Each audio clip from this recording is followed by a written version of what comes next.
தந்தை மகன் தூயாவின் பெயராலே ஆமீன். மத்தேயு எழுதிய நற்செய்தியிலிருந்து வாசகம். அதிகாரம் 4, இறைவசனங்கள் 12 முதல் 17 மற்றும் 23 முதல் 25 முடிய.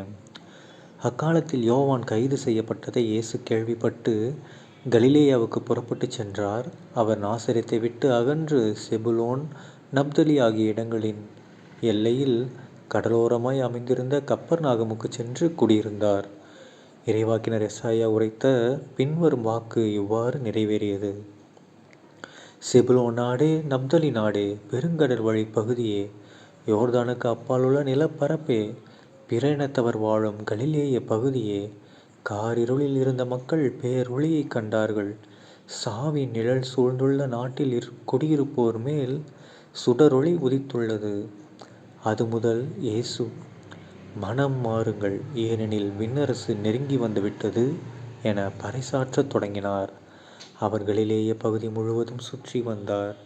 அவர்களுடைய தொழுகை கூடங்களில் கற்பித்தார். விண்ணரசு பற்றிய நற்செய்தியை பறைசாற்றினார். மக்களிடையே இருந்த நோய் நொடிகள் அனைத்தையும் குணமாக்கினார்.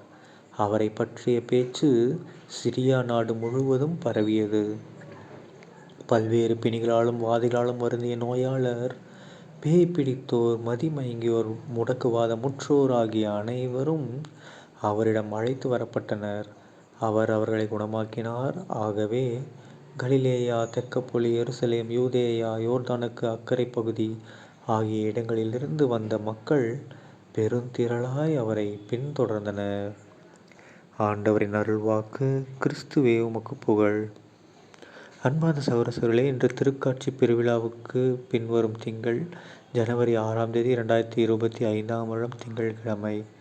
இந்த நற்செய்தியில் பாருங்கள், நம்ம இயேசு கிறிஸ்து ஆண்டவர் என்ன பண்ணுறாரு, உலகெங்கும் சென்று நற்செய்தி அறிவிக்க தொடங்கிட்டாரு. ஓகேங்களா? என்ன சொல்கிறாரு, எல்லாரும் மனம் மாறுங்களா, விண்ணரசு நெருங்கிட்டு இருக்கு அப்படின்னு சொல்லி எல்லாருக்கும் பறைசாற்றுறாரு. ஓகேங்களா? அது மட்டும் இல்லாமல் அவர் என்ன பண்ணார், எல்லாருடைய நோய் நொடிகளை எல்லாத்தையும் குணமாக்குறாரு. ஓகேங்களா? பேயெல்லாம் ஓட்டுறாரு, முடக்குவாதம் முற்றுள்ள குணப்படுத்துகிறாரு. ஓகேங்களா? மதிமயங்கி இருக்கிறவங்களெல்லாம் குணப்படுத்துகிறாரு. அதாவது பைத்தியமாக சுற்றிருப்பாங்களே அவங்க எல்லாத்தையும் குணப்படுத்துகிறாரு. ஸோ அவருடைய புகழ் என்ன, அது ஊர் பூரா பரவுது. ஓகேங்களா? அதே மாதிரி தான் இயேசு கிறிஸ்து இப்போவும் நம்ம எல்லாத்துலேயும் அதே தான் சொல்கிறாரு, நிறையாட்சி நெருங்கிடுச்சுடா, நல்லா மாறுங்கடான்றாரு. ஸோ நம்மளும் மாறுவோம். சரிங்களா? தந்தை மகன் தூயாவின் பெயராலே ஆமீன்.